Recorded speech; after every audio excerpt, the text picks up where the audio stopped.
വസ്തുക്കളുടെയും നാമങ്ങൾ ആദം നബിക്ക് പഠിപ്പിച്ചു കൊടുത്ത ശേഷം മലക്കുകളുടെ മുമ്പിൽ ആ വസ്തുക്കളെ അല്ലാഹു തആല പ്രദർശിപ്പിച്ചു.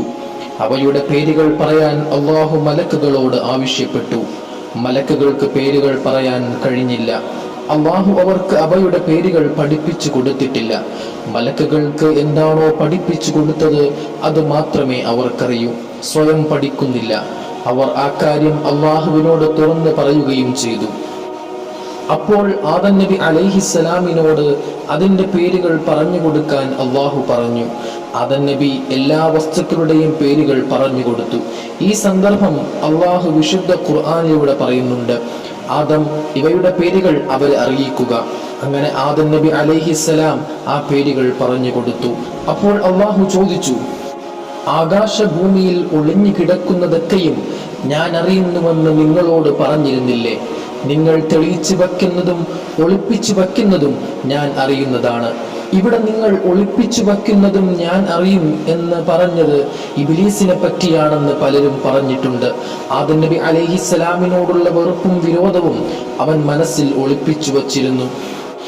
ഈ സൃഷ്ടി തന്നേക്കാൾ ശ്രേഷ്ഠനാണെന്ന് മനസ്സിലാക്കിയ ഇബ്ലീസ് ആദം നബി അലൈഹിസ്സലാത്തു വസ്സലാമിനോടുള്ള വെറുപ്പ് കൂടിക്കൊണ്ടിരുന്നു. ഇക്കാര്യം ഇബ്ലീസ് തുറന്ന് പറഞ്ഞില്ലെങ്കിലും അള്ളാഹുവിനെ നന്നായി അറിയാമായിരുന്നു. അസൂയയും അഹങ്കാരവും അവൻ മനസ്സിൽ ഒളിപ്പിച്ചു വച്ചിട്ടുണ്ട്.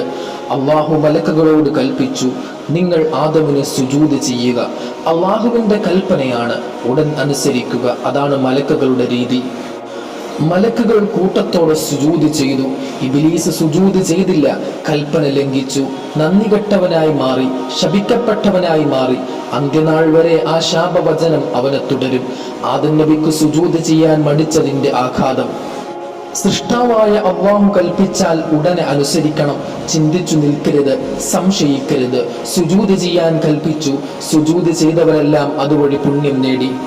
യുക്തി നിരത്തിയ ഇബ്ലീസ് ശാപം വാങ്ങുകയും ചെയ്തു.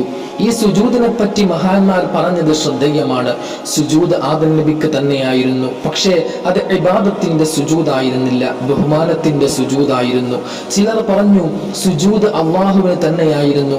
ആദം നബി അലൈഹിസ്സലാത്തു വസ്സലാം ഖിബ്ലയായിരുന്നു. ഇബ്ലീസ് സുജൂദ് ചെയ്യാത്ത കാരണം അള്ളാഹു വിശുദ്ധ ഖുർആനിലൂടെ പറയുന്നുണ്ട്. അള്ളാഹു ചോദിച്ചു, ഞാൻ നിന്നോട് സുജൂദ് ചെയ്യാൻ കൽപ്പിച്ചപ്പോൾ അതിൽ നിന്ന് എന്താണ് നിന്നെ തടഞ്ഞത്? അവൻ പറഞ്ഞു, ഞാനാണ് അവനേക്കാൾ ശ്രേഷ്ഠൻ. നീ എന്നെ സൃഷ്ടിച്ചത് തീയിൽ നിന്നാണ്, അവനെ മണ്ണിൽ നിന്നും. സുജൂദ് ചെയ്യുന്നതിൽ നിന്ന് ഇബ്ലീസിനെ തടഞ്ഞ വികാരം അതായിരുന്നു.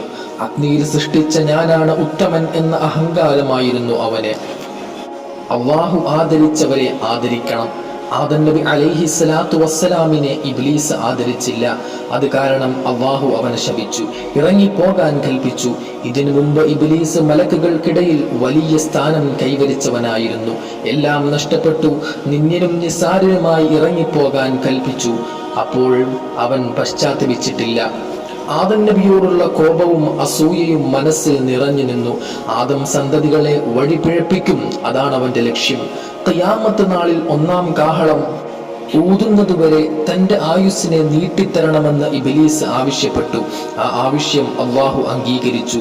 അള്ളാഹു ഇബ്ലീസിനെ എല്ലാ സ്ഥാനത്തു നിന്നും പുറത്താക്കി.